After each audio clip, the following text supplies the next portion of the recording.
All right, so a little different video from me today. Today, I wanted to take a look at Bleacher Report's scouting department's post Super Bowl draft picks. This is a mock draft for the 2022 NFL draft, and with the season just ending, I wanted to take a look at it. And from what I've heard, I have not looked at it myself.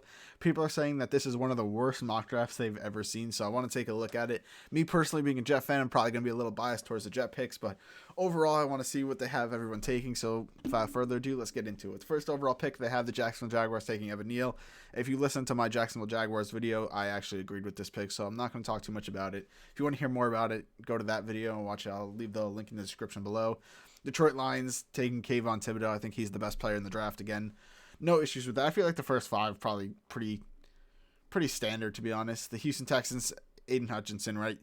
That's who everyone kind of expects the top three players in the draft to be. So not surprised to see him being taken by Houston Texans, even though I personally don't think the Houston Texans need him.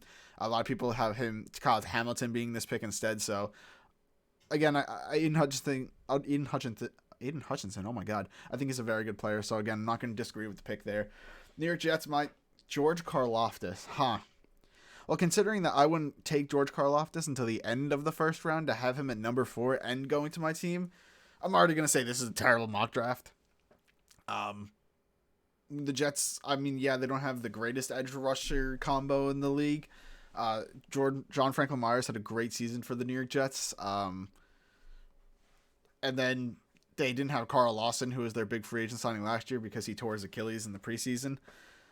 So I don't understand this pick at all. I think George Karlaftis has a good chance of being great in the NFL. I wouldn't take him top 5, definitely not number 4 overall to a team that doesn't really need that position to begin with. I know edges.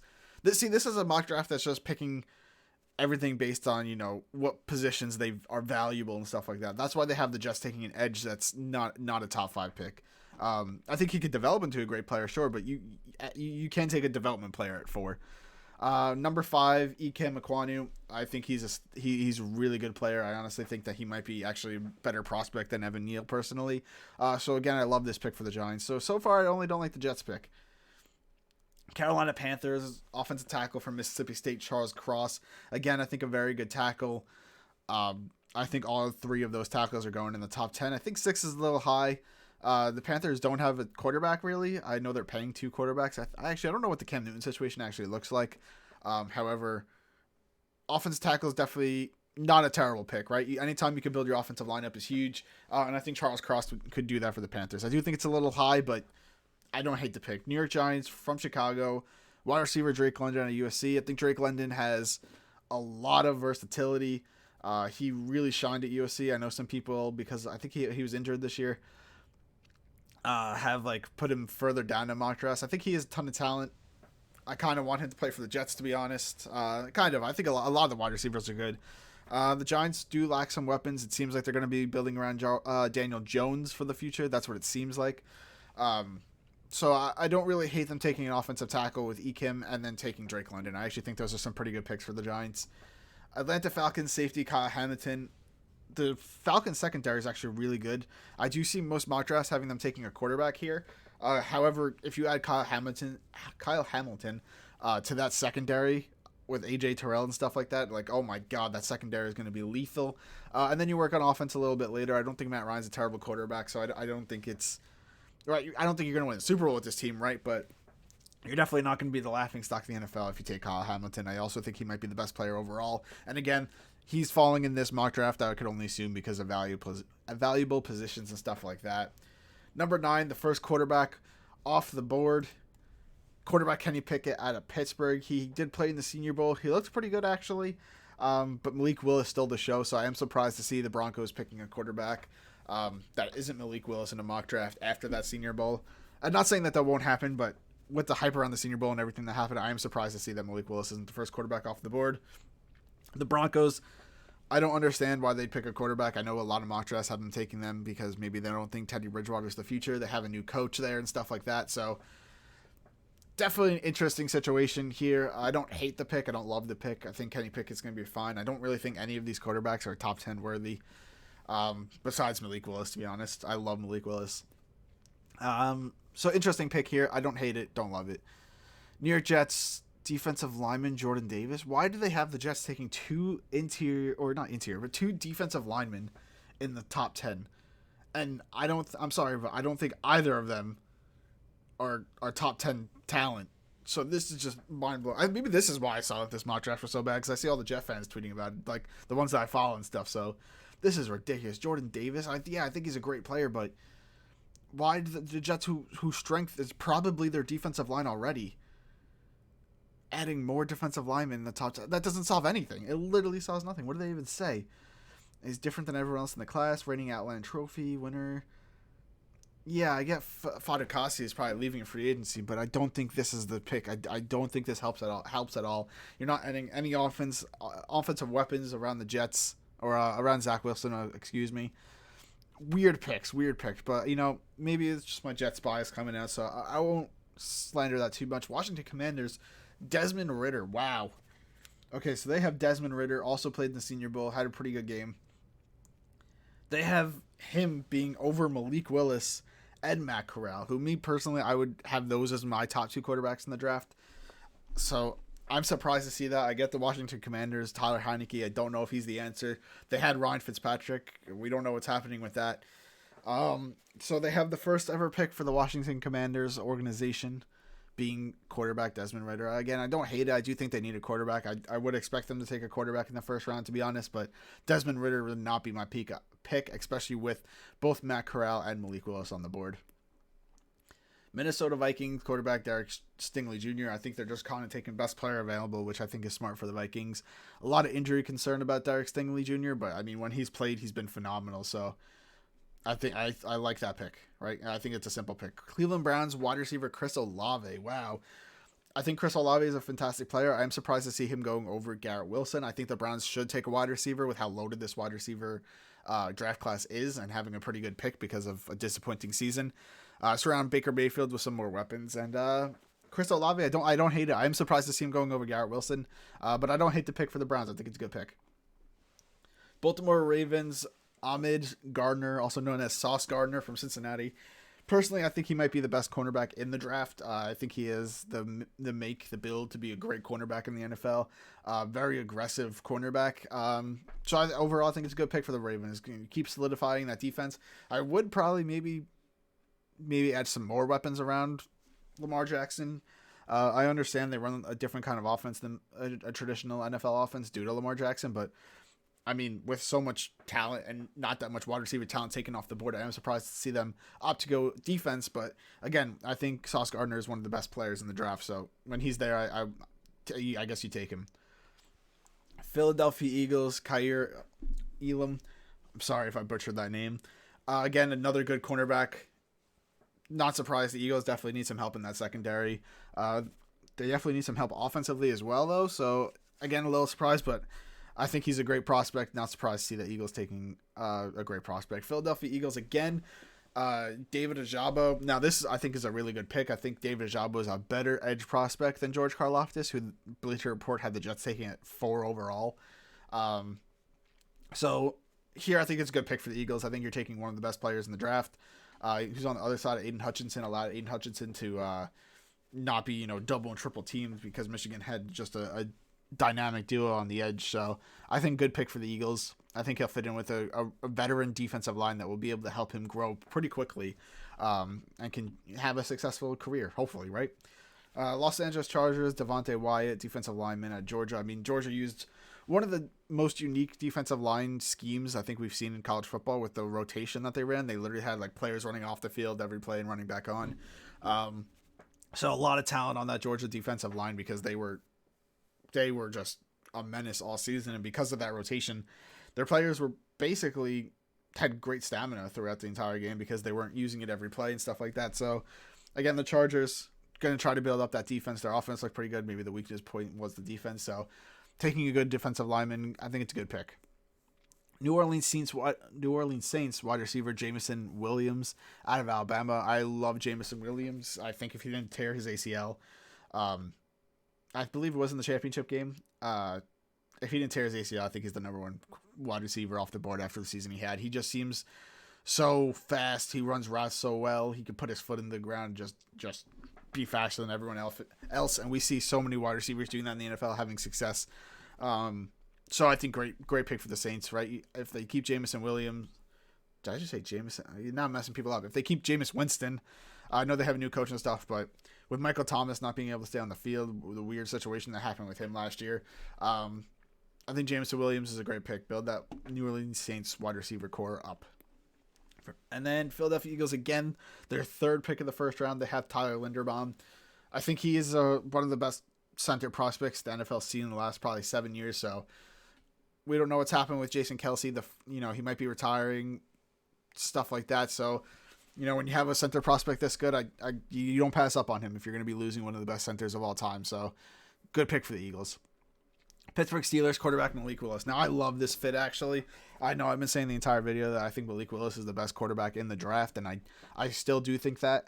However, the Steelers say they want a mobile quarterback who, has a strong arm, and I think Malik Willis fits that perfectly. This is where I would want to see Malik Willis go personally. I know I'm sure he would want to go higher, right? You don't want to be the 20th overall pick. You'd rather be a top 10 pick, but I think he'd fit that scheme that they're trying to run. He'd be going to a team that, has a good running back with Najee Harris. Good wide receivers. I don't know. Juju, we don't know if he's coming back, but they got Chase Claypool, Deontay Johnson. We'll see what happens with Washington. We don't know what's going on with that situation. You want to be traded. Didn't really play much, so you're going to have to wait and see what happens with that. The Steelers' offensive line is horrible, so if you're going to have a young quarterback, you're going to need to try to build that out pretty quickly. But with Malik Willis's escapability, his pocket presence, he'll be able to try to do a little bit better than Big Ben was. He's a little bit more mobile, a lot more mobile, to be honest. So I think really good pick here. If the Pittsburgh Steelers have Malik Willis here, I think this is a dream pick. New England Patriots wide receiver Treylon Burks, Arkansas. One of the best wide receiver prospects in the draft. The Patriots going to surround their young quarterback with a ton of wide receiver talent. They always have good wide receivers. They don't really have a great wide receiver, so I like them taking a risk here, taking Treylon Burks. I like that pick too. So far, I'm not really hating this draft. Not seeing it as bad. It's probably that little Jet bias. I think those Jet picks were terrible. Las Vegas Raiders quarterback Trent McDuffie, again, a great cornerback class. I don't think you could really go wrong taking any of them. So I think a good pick right there. Arizona Cardinals, interior offensive lineman Zion Johnson. I think Zion Johnson's really good player. I'm actually surprised to see him being taken in the first round, to be honest. I've seen a lot of mock drafts have him going early second round. Actually, a player I'd really want the Jets to target. So I think a great pick for the Cardinals. Try to build up that offensive line. Try to give Kyler Murray a little bit more time. Maybe he'll like the Cardinals a little bit more. A little weird situation going on with him as well. But if everything goes smoothly and he's back next season, I think Zion Johnson a great pick. Dallas Cowboys safety Jaquan Brisker out of Penn State. Again, another player that's going a little bit higher than I've seen in most mock drafts, but again, I think he's a great prospect. I feel like I'm just saying everyone's a great prospect. Maybe I'm crazy, and that's why I'm agreeing with Bleacher Report. But the Cowboys, they definitely need some safety help over the top. I think they have a great cornerback setup. I know some people are giving Trayvon Diggs a lot of heat because of how many yards he gave up, but he got a lot of interceptions. Maybe if you have some help over the top with Jaquan Brisker, it makes that defense even better for the Cowboys. And they already have a ton of offensive talent. I don't think they really need to worry about anything there. So I think this is a great pick for the Cowboys. Buffalo Bills wide receiver Jahan Dotson. Now, this is a little bit interesting. I think Jahan Dotson, again, is a great prospect. The wide receiver class is so deep. I am surprised to see the Bills taking a wide receiver just because they already have Stephon Diggs. They have Cole Beasley. Emmanuel Sanders. I know he didn't have a great season, but I mean, he's a veteran wide receiver, so a little surprised to see him taking a wide receiver. I would personally see the Bills maybe going maybe offensive line or I guess they already have a really good team, so maybe you're just taking best player available, and if they're seeing Jahan Dotson as that, it's not a terrible pick. I'm just surprised. But yeah, when I actually think about the Bills team now, thinking about it, the Bills have a really talented team all around, so Tennessee Titans wide receiver Garrett Wilson. Now, this is a player I am surprised to see fall this low, to be honest. And to go to the Tennessee Titans is a little weird.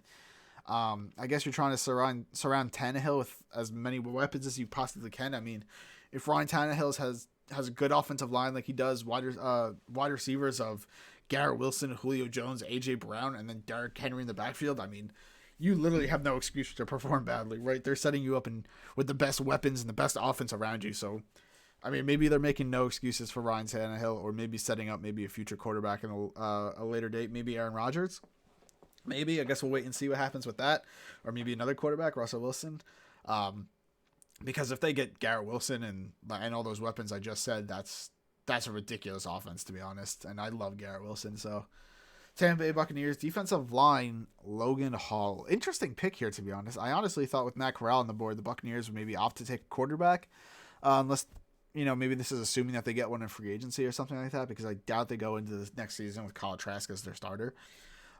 Maybe they know something we don't, though. But I am with the Buccaneers defensive line already being as good as it is. I am surprised to see them. I think they're going to lose Chris Godwin in free agency, especially with the injury he suffered. I don't know if they're going to be willing to give him a big contract, but I think another team will be able to, or would be willing to give him a big contract. So I think I'm surprised to see them maybe not take a wide receiver. I'm surprised to see them, go for one of their strengths. But maybe this is just best player available. First pick in a while I've disagreed with, to be honest. Green Bay Packers linebacker Nakobi Dean. Now he is being picked over the other linebacker. Again, his name slips my mind. Apologies for that. From Utah. But Nakobi Dean, that Georgia defense, like I said earlier, that Georgia defense was incredible. Nakobi Dean was a big reason for that. I think he's a phenomenal player. And I think that's going to translate pretty quickly to the NFL. He seems to be a very intelligent player, makes the right play time and time again. And the Packers, they struggled on defense, right? They were able to pick it up towards the end of the season. But I think Nakobi Dean would be a solid addition to any defense in the NFL, especially the Packers who struggled at points. Get a little bit consistency by having a player that can make the right play over and over again.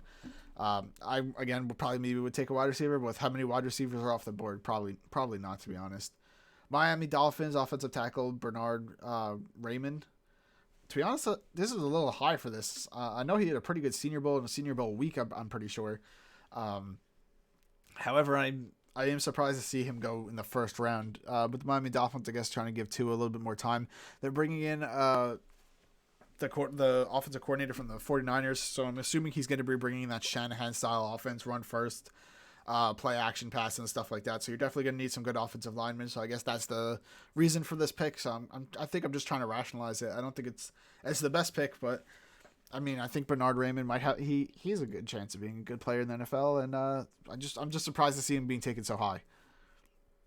Kansas City Chiefs cornerback Andrew Booth Jr. Wow, they have him falling far in the draft. To be honest, as I went further and further into the draft, I kind of forgot that he had not been picked yet. The Chiefs, we saw that shootout with the Bills right in the playoffs. They really just couldn't cover anybody, so I think this is a really good pick for them. And I mean, for Andrew Booth Jr., imagine going from Clemson to Kansas City. Like, what a dream, right? You're going from a winning team. I know they had a rough season last year. But imagine going from Clemson, where you were competing for a national championship basically every year, to Kansas City, where you're going to be competing for a Super Bowl every year. But yeah, the Chiefs need help, a lot of help on defense, especially in that secondary. They gave up a lot of big plays this season, and I think Andrew Booth Jr. is going to help with that. I think that's a good pick. And I especially think it's a great pick because I don't think he's the 30th pick in the draft. I think a lot of the players we've spoken about before him shouldn't have been picked before him. Cincinnati Bengals offensive tackle Trevor Penning. Now, this is the player that I really thought would go before Bernard Raymond, right? That's really why I was surprised. But I was like, maybe I missed him, so that's why I didn't want to say it. But yeah, Trevor Penning had an amazing Senior Bowl. So that is really why I'm surprised. Going to the Cincinnati Bengals, I had the video yesterday talking about I think the Cincinnati Bengals need to build up that defensive line if they want a chance to ever make it to the Super Bowl again. And I mean, if they get Trevor Penning in the draft, then my God, this is going to be a great pick for them.